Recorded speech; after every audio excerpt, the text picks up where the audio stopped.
인생을 살아가다 보면 돈이나 건강 등 우리를 힘들게 하는 요인들이 있지만 그 중 제일 힘든 것은 인간관계라는 것에 많은 분들이 동의할 것입니다.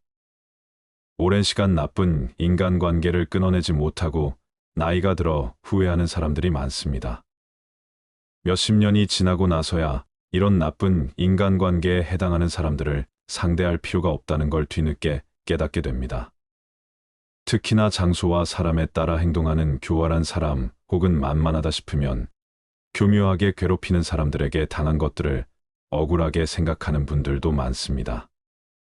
이런 사람들은 친하다는 명목으로 나를 감정 쓰레기통처럼 사용하는 경우도 있고 시도 때도 없이 부정적인 얘기를 꺼내기도 합니다. 특히나 이렇게 부정적인 이야기를 많이 하는 사람과 같이 있으면 나까지 우울해지고 기운이 빠지는 경험을 하신 분들이 많을 것입니다. 또한 남을 까내려서 자기의 자존감을 높이려는 사람 남을 잘 무시하는 사람은 경계하는 것이 좋습니다. 이렇게 도저히 잘 지낼 수 없고 사랑할 수 없는 사람이 세상에 존재합니다. 나쁜 관계를 끊어내는 것은 매우 중요합니다.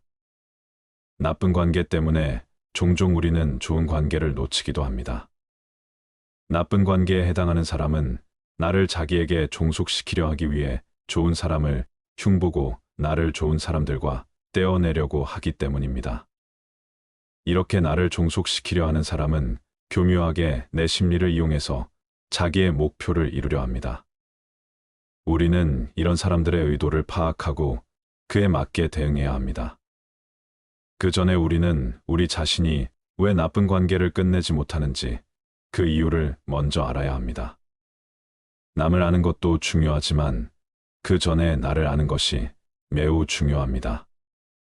첫 번째 이유는 매몰 비용의 오류 때문입니다. 매몰 비용의 오류는 사실 경제학에서 쓰이는 단어입니다. 매몰 비용의 오류란 현재 진행하고 있는 일을 계속할 경우 일에 발생할 이득이 크지 않거나 오히려 손실이 발생할 것을 알고 있음에도 불구하고 과거에 투자한 비용이 아까워서 일을 중단하지 못하는 일련의 행동을 의미합니다. 이 말을 인간관계로 가져오면 내가 앞으로 이 친구를 만나도 별로 기쁠 것 같지 않지만 이제껏이 친구와 보낸 시간이 아까워서 관계를 끊어내지 못하게 되는 것입니다. 대개 이런 오래된 관계를 끊지 못하는 이유가 여기에 있습니다. 이렇게 오래된 관계를 끊지 못하는 것은 사실 여러분의 잘못이 아니라 자연스러운 인간의 본성에 가깝습니다. 하지만 할 수 있다면 우리는 이 오류에서 벗어나야 합니다. 본성을 따라가는 것이 아니라 본성을 역행해야 합니다. 그래야 우리는 미래에 더 행복하고 자유로운 삶을 살 수 있게 됩니다. 두 번째 이유는 자존감이 낮기 때문입니다. 자존감이 낮은 사람들은 특히나 나쁜 인간관계에 끌려다니게 될 가능성이 높아집니다. 자신이 자신을 별로라고 생각하기 때문에 괜찮은 사람이 자신에게 다가올 이유가 없다고 지레 짐작하는 것입니다. 자존감이 낮은 사람들은 대부분 자기 주변에 나쁜 인간관계가 있다는 것을 인지하지만 이 관계마저 정리하게 되면 끝없이 자신을 낮추며 혼자 남겨졌을 때 큰 두려움을 마주하게 됩니다. 이렇게 혼자 남겨지게 되는 두려움으로 나쁜 인간관계를 끊어내지 못하게 되는 것입니다. 마지막 이유는 소시오패스의 특성을 잘 이해하지 못했기 때문입니다. 소시오패스는 자신의 목적 달성을 위해 수단과 방법을 가리지 않고 나쁜 짓을 저지르며 이에 대해 전혀 미안함이나 양심의 가책을 느끼지 않는 사람을 말합니다. 특히나 이 소시오패스의 특징 중에 하나는 교묘하게 다른 사람을 조정하고 기만한다는 것입니다. 나를 위하는 척 자신의 목표를 위해 나를 전략적으로 이용하려는 것입니다. 정말 잘못 걸리면 소시오패스의 의도를 파악하지 못하고 점점 이 사람을 믿게 되고 이 사람의 말을 따르게 되는 것입니다. 이렇게 따르는 기간이 길어지면 이미 소시오패스에게 길들여져 다시는 벗어나지 못하게 될 수도 있으니 큰 주의가 필요합니다. 이렇게 나쁜 인간관계를 끊어내기 위해서는 먼저 나를 알고 상대의 숨겨진 의도를 잘 파악하는 것이 중요합니다. 사람의 심리가 어떻게 흘러가는지 이해하고 이외에도 우리는 나쁜 인간관계를 구별할 줄 알아야 합니다.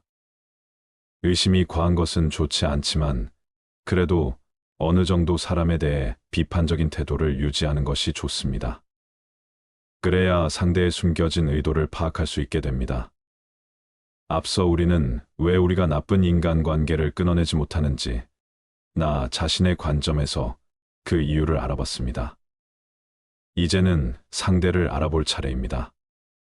우리가 끊어내야 할 인간관계는 여럿이 있지만 그 중에서 교활한 사람, 계산적인 사람의 특징을 파악하고 이것을 통해 여러분의 나쁜 인간관계를 정리하는 계기가 되었으면 좋겠습니다.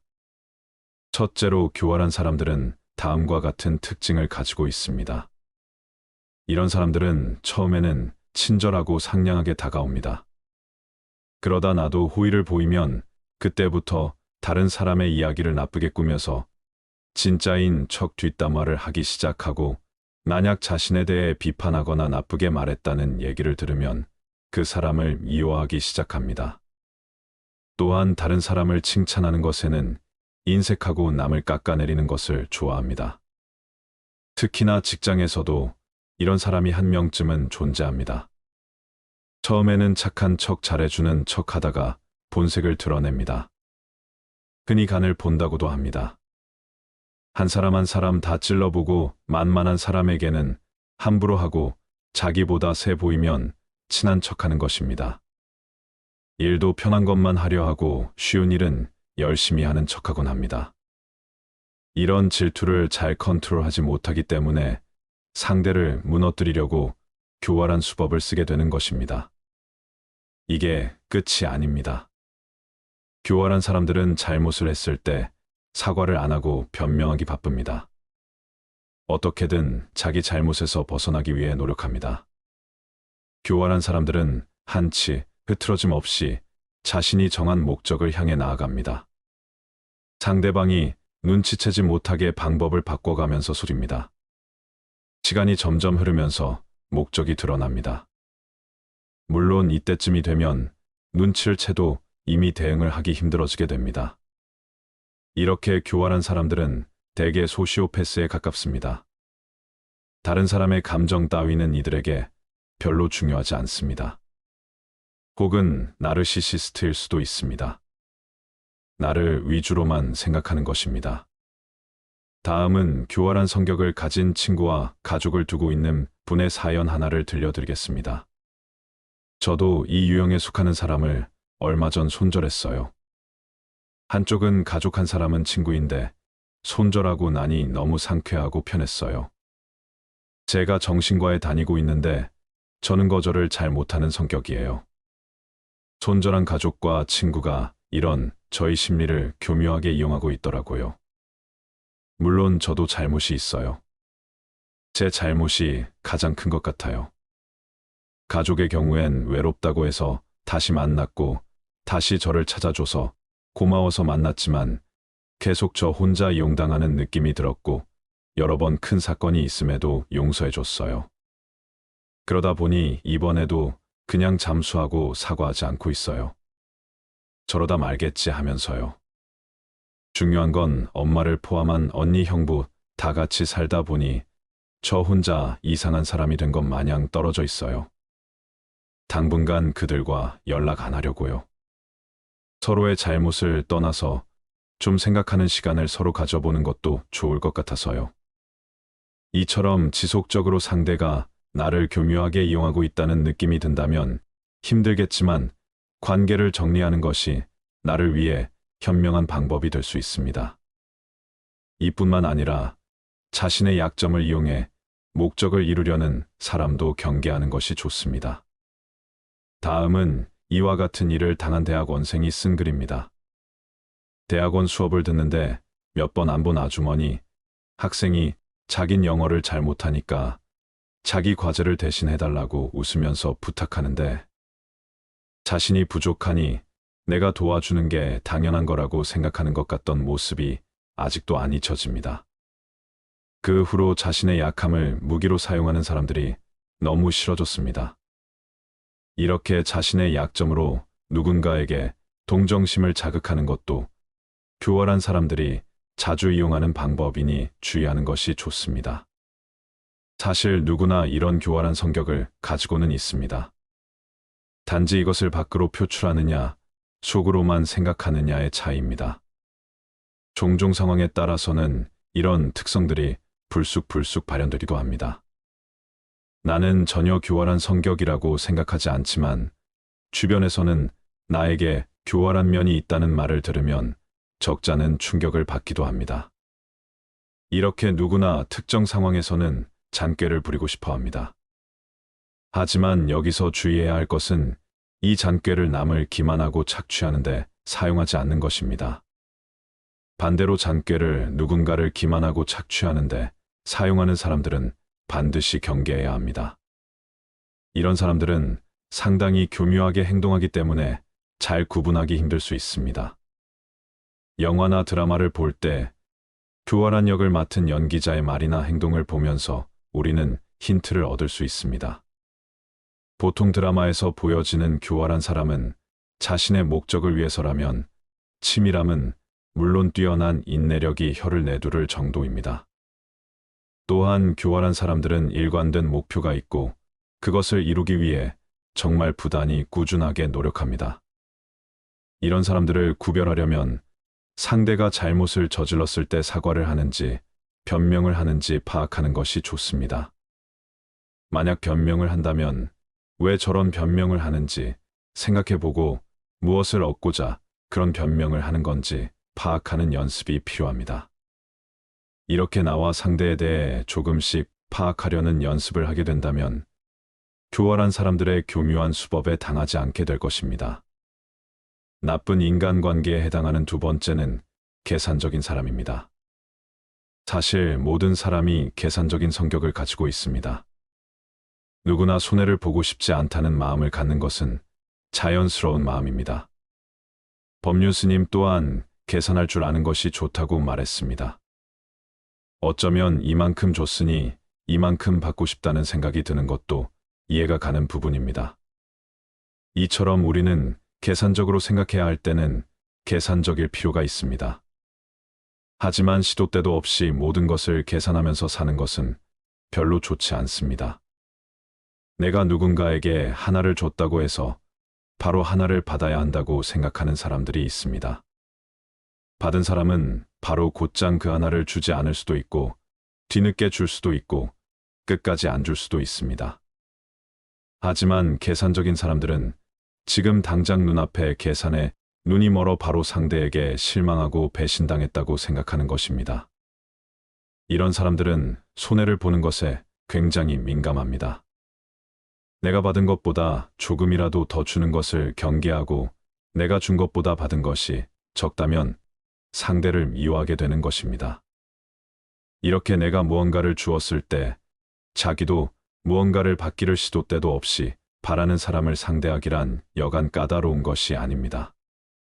내가 줬으니 상대도 무언가 주겠지 하는 마음은 기대로 이어질 수 있고 만약 상대의 보답이 없다면 기대는 실망으로 실망은 또 미움으로 바뀌게 되는 것입니다.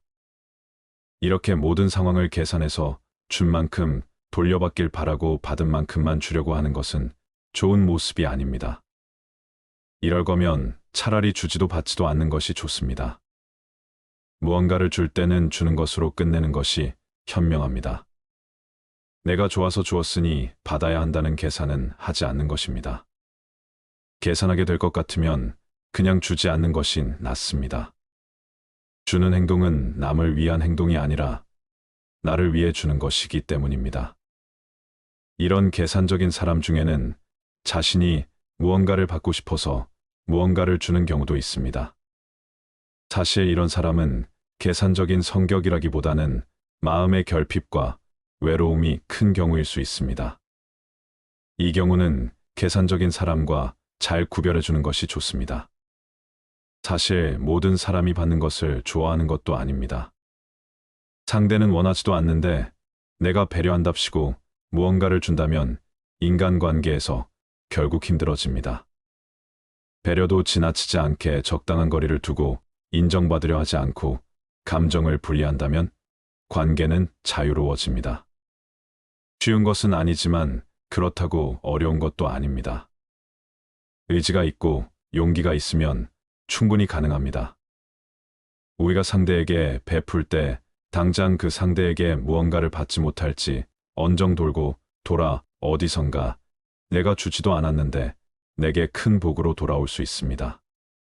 하나를 건네면 좋은 것 두 개가 올 수도 있는 것입니다. 그러니 앞서 얘기했듯 줄 때는 주는 것으로 끝내는 것이 좋습니다. 손해보면서 살라는 말이 아닙니다. 하지만 인생을 살면서 아예 손해를 보지 않는 경우는 없습니다. 그러니 계산할 때는 계산하되 모든 경우에서 계산적인 사람이 되지 않는 것이 중요합니다. 좋은 인간관계라고 해도 모든 관계에는 적당한 거리가 필요합니다. 고슴도치의 딜레마라는 말을 들어보셨을 것입니다. 독일의 철학자 쇼펜하우어가 1851년에 발표한 저서에 고슴도치, 우화가 등장한 것이 용어의 기원입니다. 추운 겨울 어느 날 서로의 온기를 위해 몇 마리의 고슴도치가 모여 있었습니다. 하지만 고슴도치들이 모일수록 그들의 바늘이 서로를 찌르기 시작하였고 그들은 떨어질 필요가 있었습니다. 하지만 추위는 고슴도치들을 다시 모이게끔 하였고 다시 같은 일이 반복되기 시작했습니다. 많은 수의 모임과 헤어짐을 반복한 고슴도치들은 다른 고슴도치와 최소한의 간격을 두는 것이 최고의 수단이라는 것을 발견했습니다. 이것을 인간관계로 가져오면 서로의 친밀함을 원하지만 동시에 적정한 거리를 두고 싶어하는 두 가지 모순된 욕망이 공존하는 심리 상태를 의미하는 것입니다. 쇼펜하우어와 지금은 그 프로이드는 이러한 상황을 사회에서 각각의 인간이 서로에게 어떠한 느낌을 갖는지 설명하기 위해 사용했습니다. 고슴도치의 딜레마는 인간의 관계가 비록 좋은 취지에서 출발하지만 인간관계는 서로에게 상처를 입히지 않는다면 결국 발생할 수 없고 그로 인해 발생한 관계는 서로에게 신중하고 약하다는 것을 설명합니다. 그러니 친구뿐 아니라 가족과도 이런 적당한 거리를 유지하는 것은 상대가 선을 넘지 못하게 하는 현명한 지혜가 될 수 있습니다. 인지심리학자 김경일 교수님은 어느 한 방송에서 어떤 관계든지 끝나면 빈자리가 생기기 마련이다라는 말을 했습니다. 나쁜 인간관계를 끊어야 하는 이유가 여기에 있습니다. 나쁜 인간관계를 끝낸 이 빈자리는 외로움이 아닌 해방과 자유로움이 됩니다. 이제는 나쁜 인간관계에서 오는 스트레스와 쓸데없는 시간 낭비를 던져버리고 자유가 생기는 것입니다. 그 빈자리를 좋은 인간관계로 대체하는 것도 좋지만 가장 좋은 것은 그 시간에 나를 위한 활동을 하는 것입니다. 사실 나이가 들수록 좋은 인간관계는 한두 명이면 아주 충분합니다. 좋은 인간관계가 전혀 없다 해도 괜찮습니다. 고독을 즐길 수 있는 시간이 더 늘어나기 때문입니다. 많은 분들이 나이가 들면 인간관계가 부질없음을 깨닫습니다. 혼자 되는 게 두려워서 놓지 못했던 관계들은 결국은 지치고 지쳐서 혹은 질려서 끝나게 되어 있다는 사실을 이미 알고 있는 것입니다. 관계가 끊어진 후에 느낀 점은 왜 진작에 끊어내지 못하고 시간 낭비 감정 소모를 했을까 싶을 정도로 홀가분하고 후련한 감정을 느끼게 될 것입니다. 한번 끊어낸 경험을 하게 되면 그 이후에는 아니다 판단되는 관계는 칼같이 끊어낼 수 있는 능력이 생기게 됩니다. 이처럼 나쁜 인간관계에서 얼른 벗어나 자기가 이제껏 생각만 하고 아직 해보지 못했던 경험들을 얼른 하시길 바랍니다. 취미가 될 수도 있고 여행이 될 수도 있습니다. 사람은 태어날 때부터 원래 본성이 착한가 악한가 아니면 환경에 따라 결정되는가. 이것은 옛날부터 토론 주제로 많이 다뤄졌던 주제입니다. 정답은 생각하기 나름입니다. 하지만 여기서도 정의를 잘 따져봐야 합니다. 생명이 태어나서 자신의 생존을 위한 모든 투쟁을 이기적인 것으로 볼지 자연스러운 것인지를 판단해 봐야 하는데요. 아기는 태어나자마자 말을 할 수 없고 걸을 수가 없고 유일하게 할 수 있는 것은 우는 행위, 즉 보채는 행위가 다입니다. 그 아이가 할 수 있는 모든 일을 생존을 위해 사용하면서 배움을 얻어갑니다. 이런 생존을 위한 행위까지도 나쁜 것으로 봐야 하느냐, 정의가 필요해요. 어쨌든 인간은 자기 중심적이고 생존을 위해 살잖아요. 그럼 사람이 기부를 하고 남의 자식 키워주고 남을 도와주는 것에 대해 생각해 보아야 합니다. 사람은 자신이 잘 살기 위해서 환경을 가꾸는 일도 중요하다고 생각합니다. 그래서 협력을 통해 자신을 더 잘 살게 하려는 것입니다. 그것이 자신에게 유리하기 때문에 하는 것이라고 생각합니다. 사람의 본성이 바뀌긴 힘들지만 절제하고 누르고 살 수는 있는 것 같아요. 저도 화가 많은데 화날 때마다 심호흡하고 최대한 참으려고 하니까 훨씬 나아지긴 하더라고요. 명상이나 심호흡 해보세요. 도움이 많이 돼요. 그리고 화날 때 머릿속으로 딱 10초만 세어보세요. 10초만 세고 나도 이성을 되찾고 이 사람과의 관계를 계속 유지하는 게 맞는 건지 생각해 보세요. 더 이상 관계를 유지하면 안 되는 사람의 7가지 특징을 말씀드리겠습니다. 어려울 때 외면하는 사람을 멀리하라. 어렸을 때부터 알고 지낸 친구들 중에 내가 어려운 상황에 처했을 때 외면하는 사람이 많다. 이럴 때는 아무리 친하더라도 그 사람과 가까이 지내서는 안 된다. 친구의 처지를 헤아릴 줄 모르는 사람이기 때문이다. 사람에게도 수명이 있듯이 친구 관계에도 수명이 있다. 또한 친구 관계가 오래되었다고 해서 중요한 게 아니다. 짧게 봤어도 나랑 얼마나 잘 맞는지가 중요하다. 내가 어려울 때 오히려 사귄 지 얼마 안 된 친구가 도움을 주는 경우가 많다. 여유 있을 때는 내게 오지 않다가 아쉬울 때만 찾아오는 사람이 있다면 반드시 멀리하도록 해라. 자기 자랑만 늘어놓는 사람을 멀리하라. 요새는 만나서 돈 자랑, 명품 자랑을 하는 사람들이 많다. 오히려 정말 있는 사람들은 이런 허풍을 떨지 않는다. 즉 다시 말해서 자랑하는 사람들의 말은 허세와 거짓말을 가능성이 매우 높다.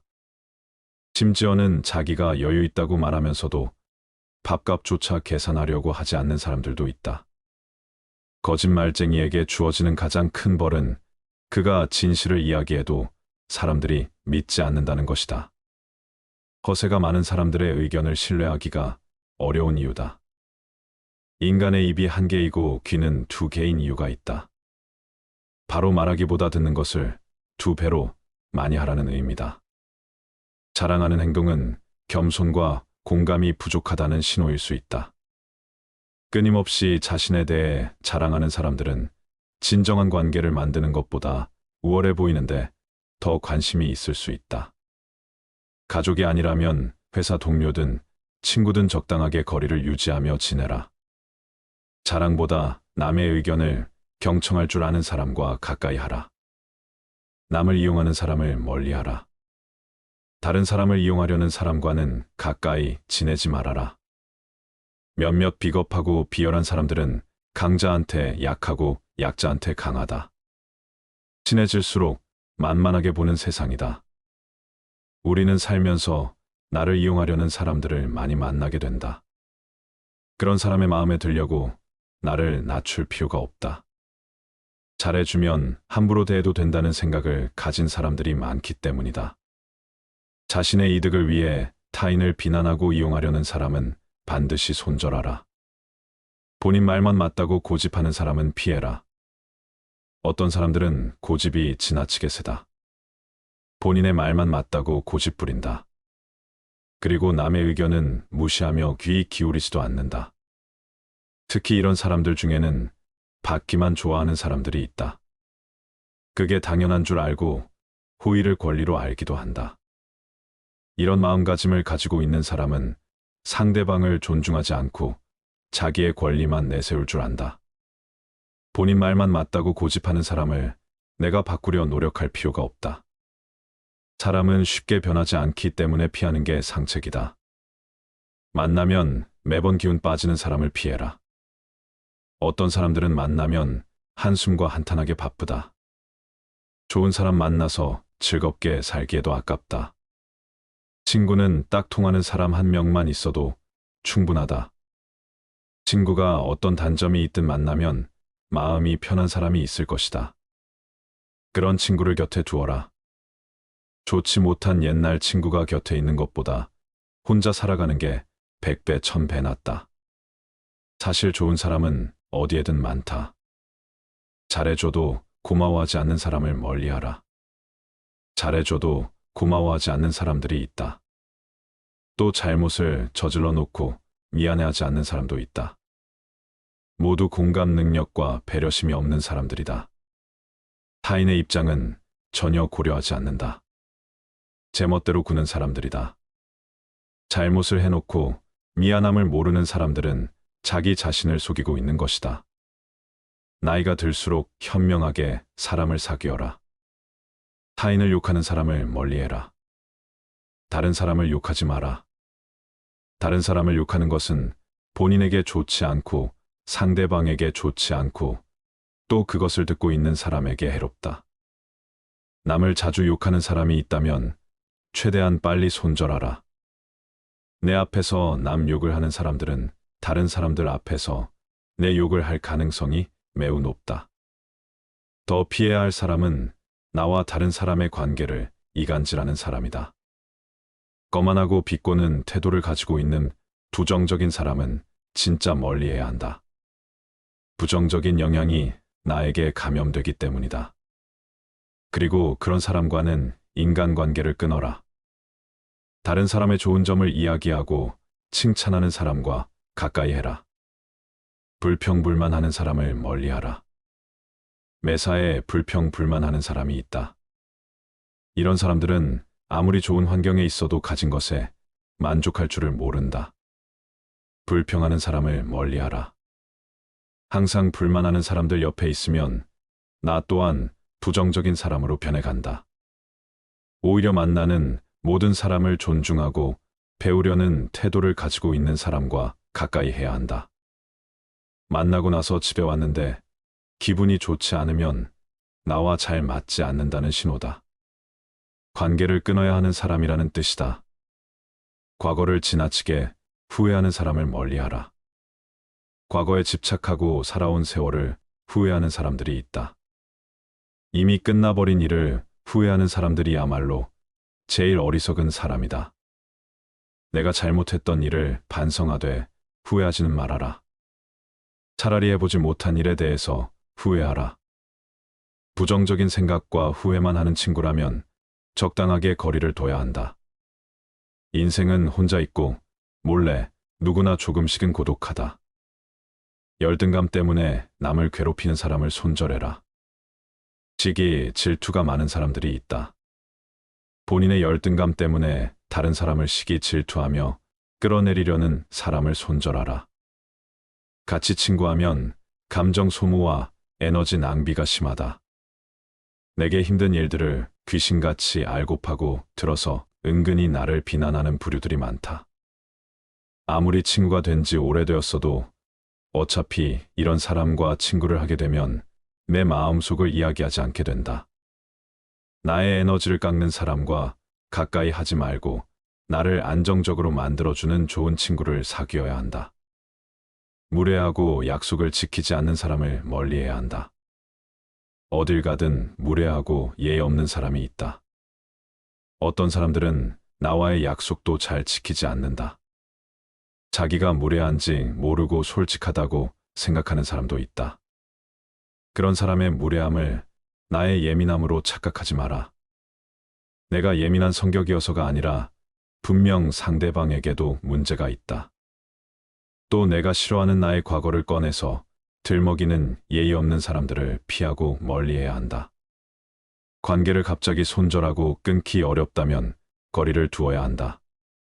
잦은 만남을 피하고 다른 인간관계나 취미에 집중하면 더 좋은 인연이 나에게 다가오게 된다. 옛날 친구와 관계를 유지할지 고민이 될 때는 이렇게 하라. 대부분에게는 어린 시절부터 함께해온 친구들이 있다. 학창 시절을 떠올려 보면 좋은 추억도 많았다. 마음이 잘 맞는 단짝이었다. 그러나 어른이 되면서 보통 많이 부딪히게 된다. 오랜 시간 알고 지냈다는 이유로 억지로 관계를 끌고 갈 필요는 없다. 어떻게 보면 자라면서 금전적으로 환경적으로 차이가 나기 때문에 공통분모가 줄어드는 건 지극히 자연스럽고 당연한 일이다. 사람이 사람에게 실망하게 되는 데는 거창한 이유가 존재하지 않는다. 단지 생각이 달라서 실망하는 것이 아니다. 내가 상대방에게 일방적으로 배려하고 있다고 느낄 때 서운한 감정이 느껴진다. 또 내가 친구에게 존중받지 못하고 있다는 생각이 들 때 마음이 힘들다. 가치관이 다른 친구라고 해서 나쁜 친구가 아니다. 내가 이 사람과 관계를 계속 유지해야 할지 고민이 된다면 서로의 마음 속에 존중하는 마음이 있는지 살펴보면 된다. 남들에게서 사랑받는 사람은 모든 사람을 칭찬하는 사람이다. 인생은 꽤 빠르게 흘러갑니다. 나중에 하게 되면 정말 나중에 되었을 때 후회만 가득한 여생을 보내게 될 수도 있습니다. 이렇게 도저히 잘 지낼 수 없고 사랑할 수 없는 사람이 세상에 존재합니다. 나쁜 관계를 끊어내는 것은 매우 중요합니다. 나쁜 관계 때문에 종종 우리는 좋은 관계를 놓치기도 합니다. 나쁜 관계에 해당하는 사람은 나를 자기에게 종속시키려 하기 위해 좋은 사람을 흉보고 나를 좋은 사람들과 떼어내려고 하기 때문입니다. 이렇게 나를 종속시키려 하는 사람은 교묘하게 내 심리를 이용해서 자기의 목표를 이루려 합니다. 우리는 이런 사람들의 의도를 파악하고 그에 맞게 대응해야 합니다. 그 전에 우리는 우리 자신이 왜 나쁜 관계를 끝내지 못하는지 그 이유를 먼저 알아야 합니다. 남을 아는 것도 중요하지만 그 전에 나를 아는 것이 매우 중요합니다. 첫 번째 이유는 매몰 비용의 오류 때문입니다.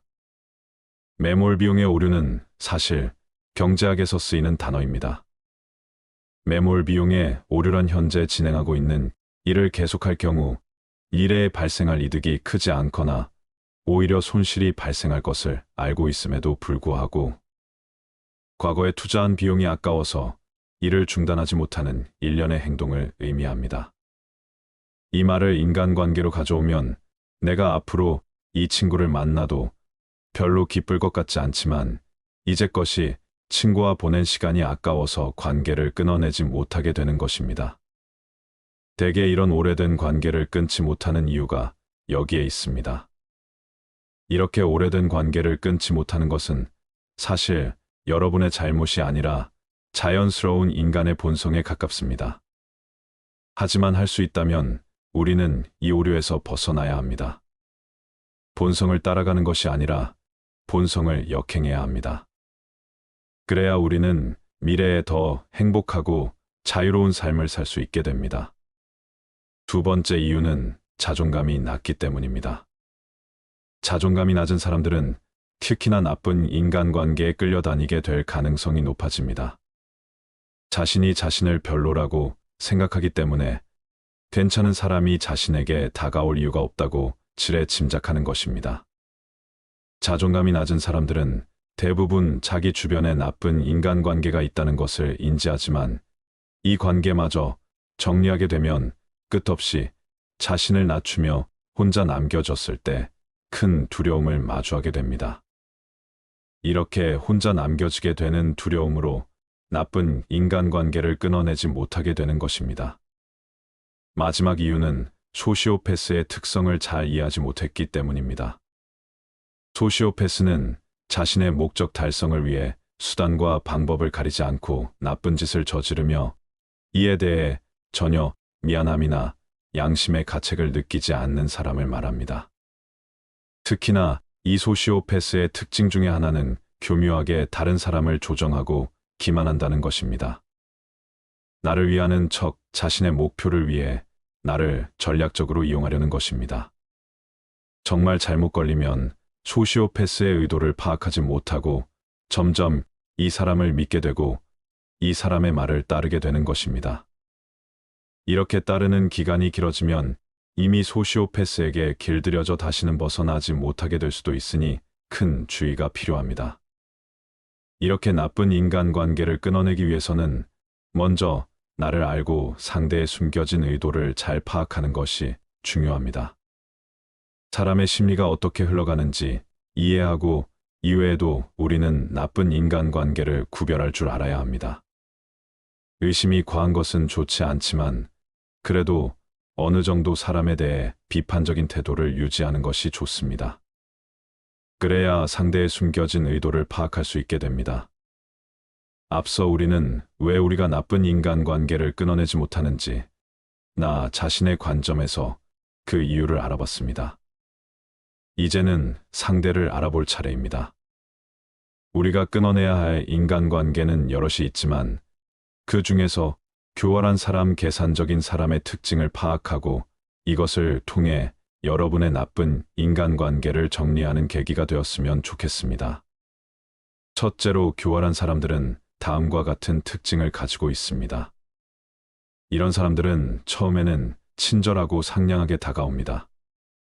그러다 나도 호의를 보이면 그때부터 다른 사람의 이야기를 나쁘게 꾸며서 진짜인 척 뒷담화를 하기 시작하고 만약 자신에 대해 비판하거나 나쁘게 말했다는 얘기를 들으면 그 사람을 미워하기 시작합니다.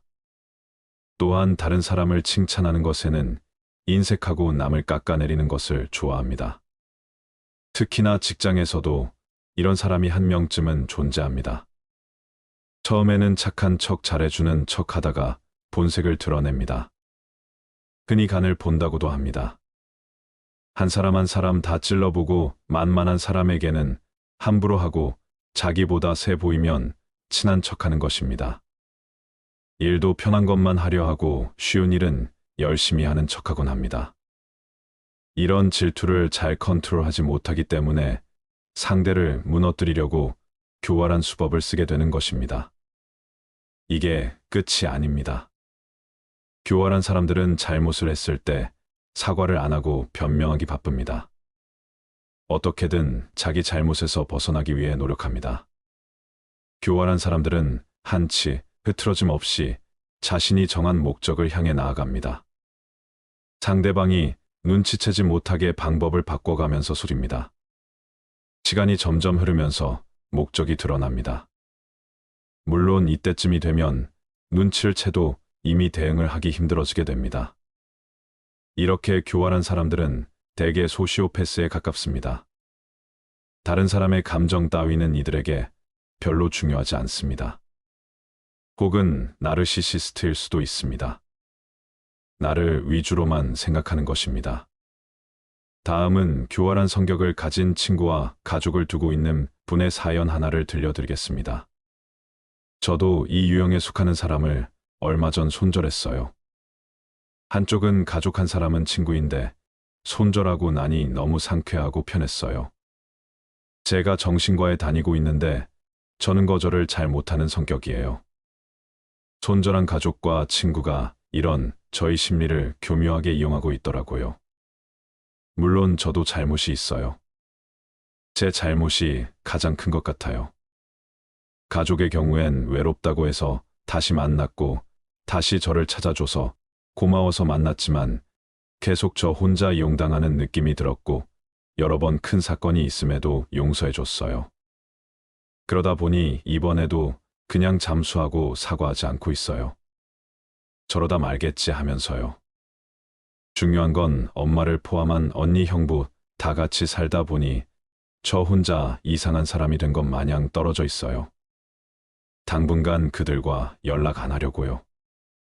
서로의 잘못을 떠나서 좀 생각하는 시간을 서로 가져보는 것도 좋을 것 같아서요. 이처럼 지속적으로 상대가 나를 교묘하게 이용하고 있다는 느낌이 든다면 힘들겠지만 관계를 정리하는 것이 나를 위해 현명한 방법이 될 수 있습니다. 이뿐만 아니라 자신의 약점을 이용해 목적을 이루려는 사람도 경계하는 것이 좋습니다. 다음은 이와 같은 일을 당한 대학원생이 쓴 글입니다. 대학원 수업을 듣는데 몇 번 안 본 아주머니, 학생이 자긴 영어를 잘 못하니까 자기 과제를 대신 해달라고 웃으면서 부탁하는데 자신이 부족하니 내가 도와주는 게 당연한 거라고 생각하는 것 같던 모습이 아직도 안 잊혀집니다. 그 후로 자신의 약함을 무기로 사용하는 사람들이 너무 싫어졌습니다.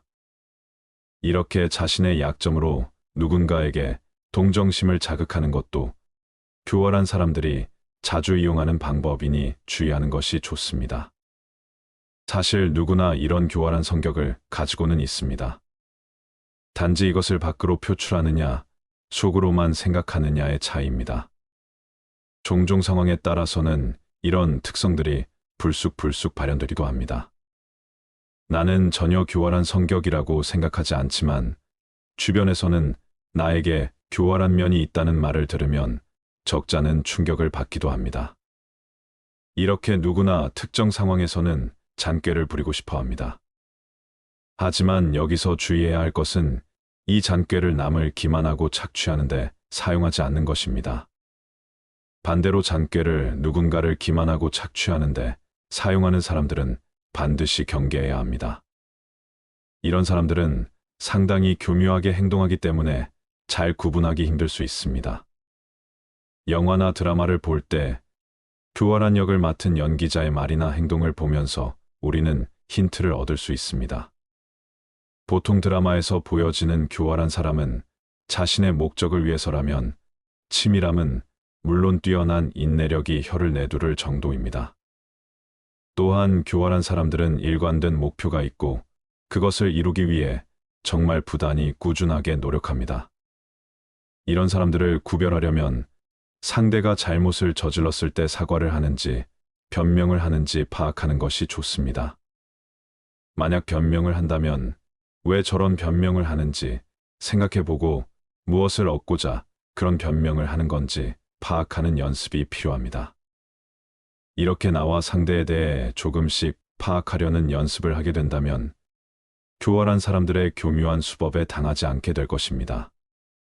나쁜 인간관계에 해당하는 두 번째는 계산적인 사람입니다. 사실 모든 사람이 계산적인 성격을 가지고 있습니다. 누구나 손해를 보고 싶지 않다는 마음을 갖는 것은 자연스러운 마음입니다.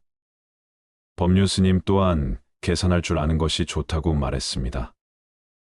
어쩌면 이만큼 줬으니 이만큼 받고 싶다는 생각이 드는 것도 이해가 가는 부분입니다. 이처럼 우리는 계산적으로 생각해야 할 때는 계산적일 필요가 있습니다. 하지만 시도 때도 없이 모든 것을 계산하면서 사는 것은 별로 좋지 않습니다. 내가 누군가에게 하나를 줬다고 해서 바로 하나를 받아야 한다고 생각하는 사람들이 있습니다. 받은 사람은 바로 곧장 그 하나를 주지 않을 수도 있고 뒤늦게 줄 수도 있고 끝까지 안 줄 수도 있습니다. 하지만 계산적인 사람들은 지금 당장 눈앞에 계산에 눈이 멀어 바로 상대에게 실망하고 배신당했다고 생각하는 것입니다. 이런 사람들은 손해를 보는 것에 굉장히 민감합니다. 내가 받은 것보다 조금이라도 더 주는 것을 경계하고 내가 준 것보다 받은 것이 적다면 상대를 미워하게 되는 것입니다. 이렇게 내가 무언가를 주었을 때 자기도 무언가를 받기를 시도 때도 없이 바라는 사람을 상대하기란 여간 까다로운 것이 아닙니다.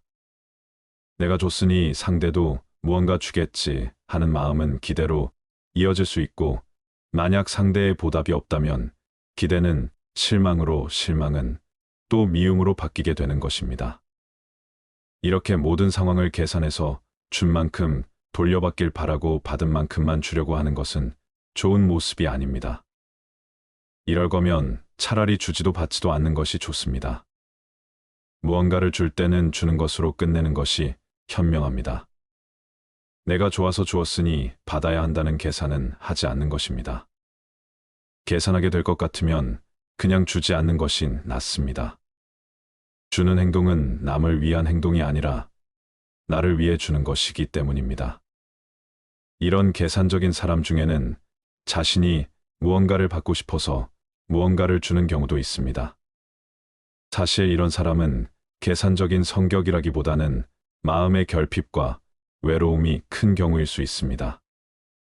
이 경우는 계산적인 사람과 잘 구별해주는 것이 좋습니다.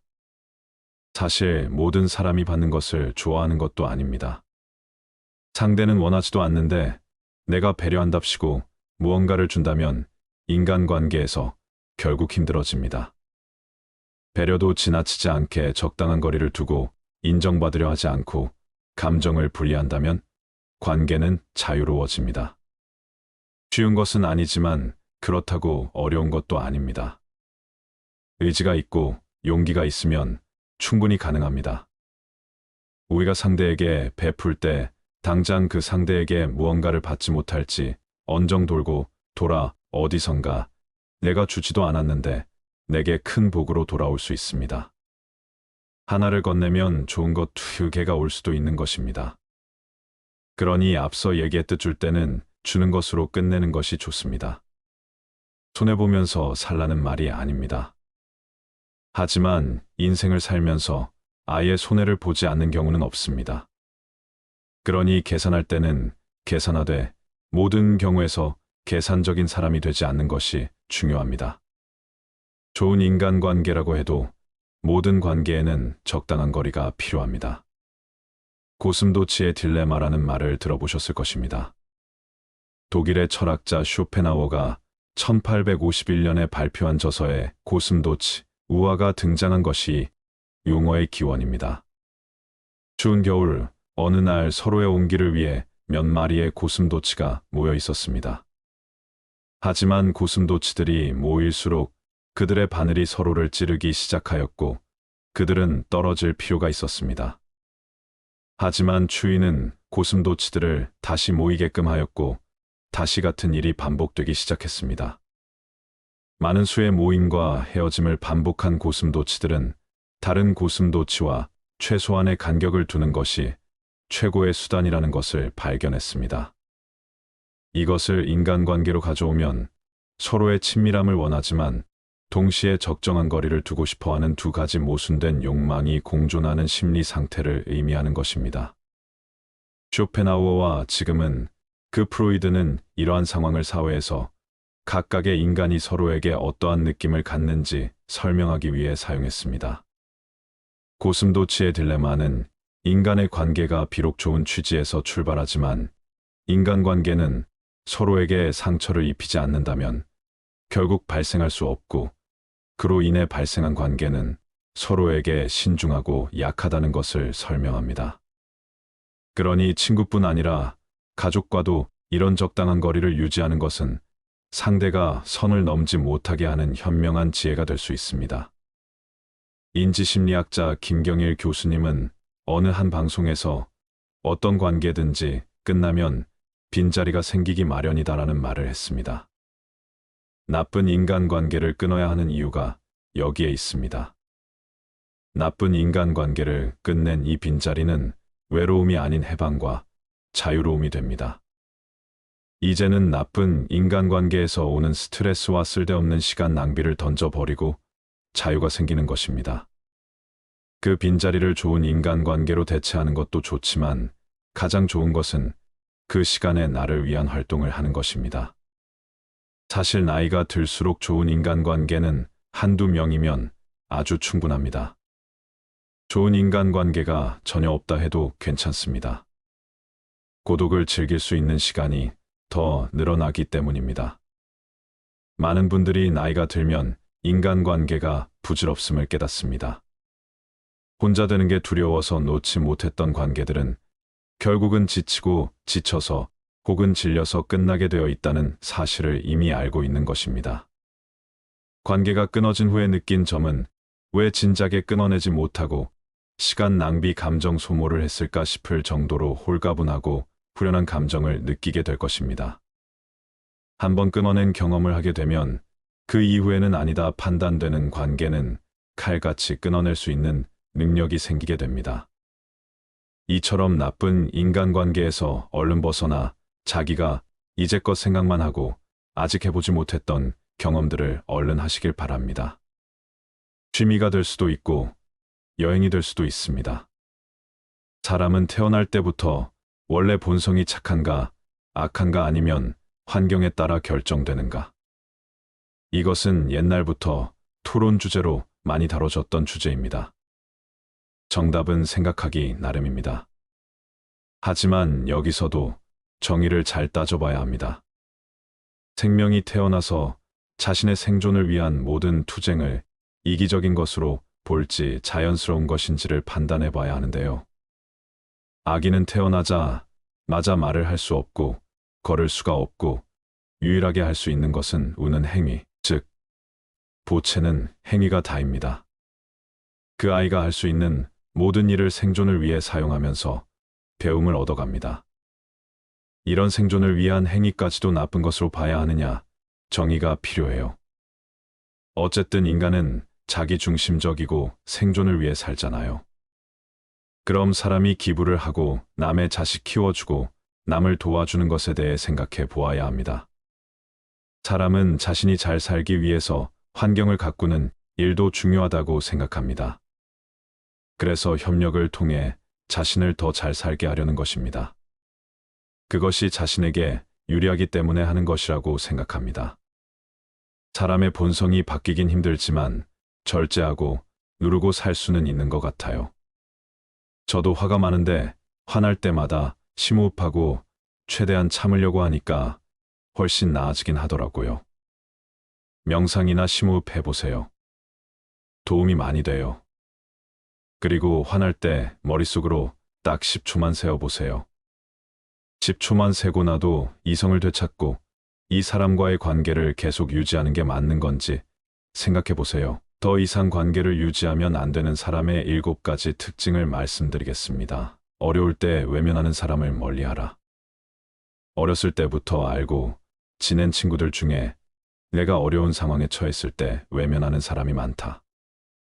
이럴 때는 아무리 친하더라도 그 사람과 가까이 지내서는 안 된다. 친구의 처지를 헤아릴 줄 모르는 사람이기 때문이다. 사람에게도 수명이 있듯이 친구 관계에도 수명이 있다. 또한 친구 관계가 오래되었다고 해서 중요한 게 아니다. 짧게 봤어도 나랑 얼마나 잘 맞는지가 중요하다. 내가 어려울 때 오히려 사귄 지 얼마 안 된 친구가 도움을 주는 경우가 많다. 여유 있을 때는 내게 오지 않다가 아쉬울 때만 찾아오는 사람이 있다면 반드시 멀리하도록 해라. 자기 자랑만 늘어놓는 사람을 멀리하라. 요새는 만나서 돈 자랑, 명품 자랑을 하는 사람들이 많다. 오히려 정말 있는 사람들은 이런 허풍을 떨지 않는다. 즉 다시 말해서 자랑하는 사람들의 말은 허세와 거짓말을 가능성이 매우 높다. 심지어는 자기가 여유 있다고 말하면서도 밥값조차 계산하려고 하지 않는 사람들도 있다. 거짓말쟁이에게 주어지는 가장 큰 벌은 그가 진실을 이야기해도 사람들이 믿지 않는다는 것이다. 허세가 많은 사람들의 의견을 신뢰하기가 어려운 이유다. 인간의 입이 한 개이고 귀는 2개인 이유가 있다. 바로 말하기보다 듣는 것을 2배로 많이 하라는 의미다. 자랑하는 행동은 겸손과 공감이 부족하다는 신호일 수 있다. 끊임없이 자신에 대해 자랑하는 사람들은 진정한 관계를 만드는 것보다 우월해 보이는데 더 관심이 있을 수 있다. 가족이 아니라면 회사 동료든 친구든 적당하게 거리를 유지하며 지내라. 자랑보다 남의 의견을 경청할 줄 아는 사람과 가까이 하라. 남을 이용하는 사람을 멀리하라. 다른 사람을 이용하려는 사람과는 가까이 지내지 말아라. 몇몇 비겁하고 비열한 사람들은 강자한테 약하고 약자한테 강하다. 친해질수록 만만하게 보는 세상이다. 우리는 살면서 나를 이용하려는 사람들을 많이 만나게 된다. 그런 사람의 마음에 들려고 나를 낮출 필요가 없다. 잘해주면 함부로 대해도 된다는 생각을 가진 사람들이 많기 때문이다. 자신의 이득을 위해 타인을 비난하고 이용하려는 사람은 반드시 손절하라. 본인 말만 맞다고 고집하는 사람은 피해라. 어떤 사람들은 고집이 지나치게 세다. 본인의 말만 맞다고 고집 부린다. 그리고 남의 의견은 무시하며 귀 기울이지도 않는다. 특히 이런 사람들 중에는 받기만 좋아하는 사람들이 있다. 그게 당연한 줄 알고 호의를 권리로 알기도 한다. 이런 마음가짐을 가지고 있는 사람은 상대방을 존중하지 않고 자기의 권리만 내세울 줄 안다. 본인 말만 맞다고 고집하는 사람을 내가 바꾸려 노력할 필요가 없다. 사람은 쉽게 변하지 않기 때문에 피하는 게 상책이다. 만나면 매번 기운 빠지는 사람을 피해라. 어떤 사람들은 만나면 한숨과 한탄하게 바쁘다. 좋은 사람 만나서 즐겁게 살기에도 아깝다. 친구는 딱 통하는 사람 한 명만 있어도 충분하다. 친구가 어떤 단점이 있든 만나면 마음이 편한 사람이 있을 것이다. 그런 친구를 곁에 두어라. 좋지 못한 옛날 친구가 곁에 있는 것보다 혼자 살아가는 게 100배, 1000배 낫다. 사실 좋은 사람은 어디에든 많다. 잘해줘도 고마워하지 않는 사람을 멀리하라. 잘해줘도 고마워하지 않는 사람들이 있다. 또 잘못을 저질러 놓고 미안해하지 않는 사람도 있다. 모두 공감 능력과 배려심이 없는 사람들이다. 타인의 입장은 전혀 고려하지 않는다. 제멋대로 구는 사람들이다. 잘못을 해놓고 미안함을 모르는 사람들은 자기 자신을 속이고 있는 것이다. 나이가 들수록 현명하게 사람을 사귀어라. 타인을 욕하는 사람을 멀리해라.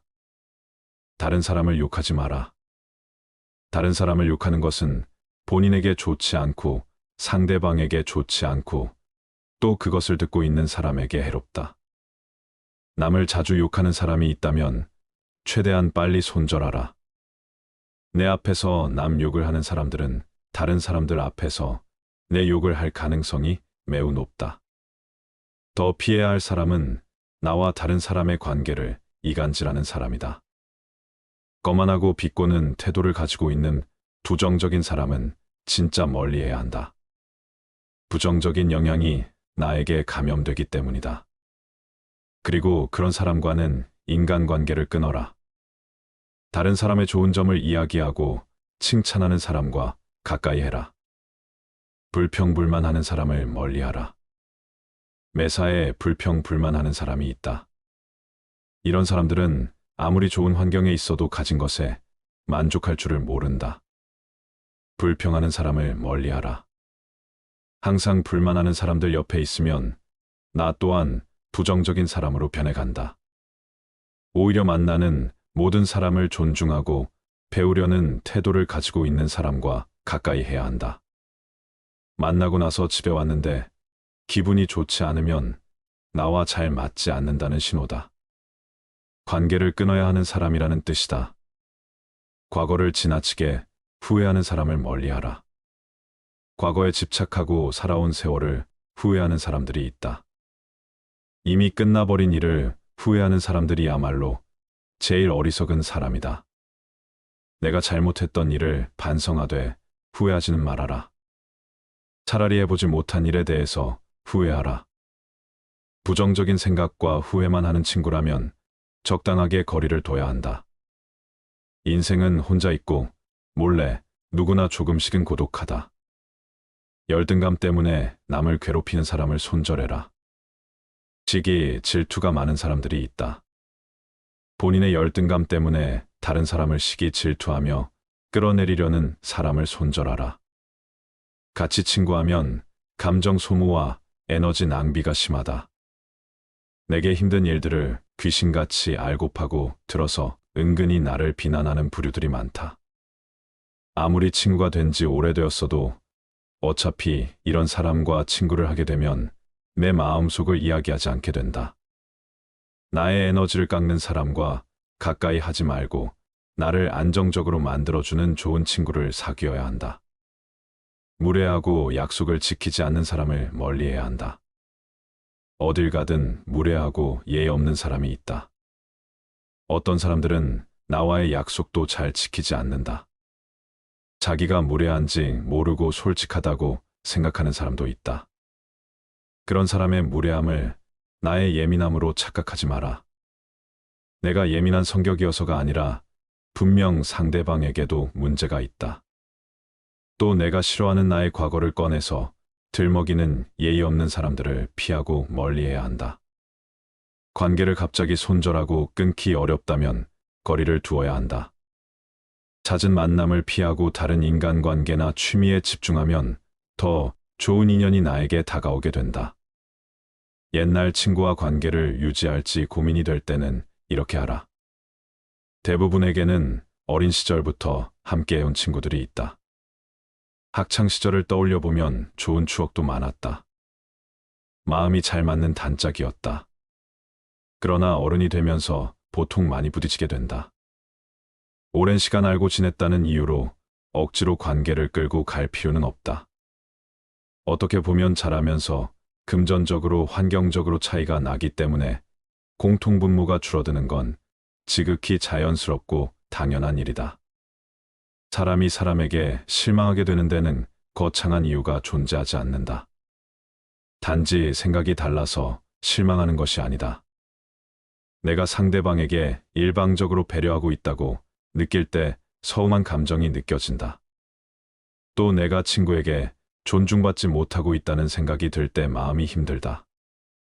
가치관이 다른 친구라고 해서 나쁜 친구가 아니다. 내가 이 사람과 관계를 계속 유지해야 할지 고민이 된다면 서로의 마음 속에 존중하는 마음이 있는지 살펴보면 된다. 남들에게서 사랑받는 사람은 모든 사람을 칭찬하는 사람이다. 인생은 꽤 빠르게 흘러갑니다. 나중에 하게 되면 정말 나중에 되었을 때 후회만 가득한 여생을 보내게 될 수도 있습니다.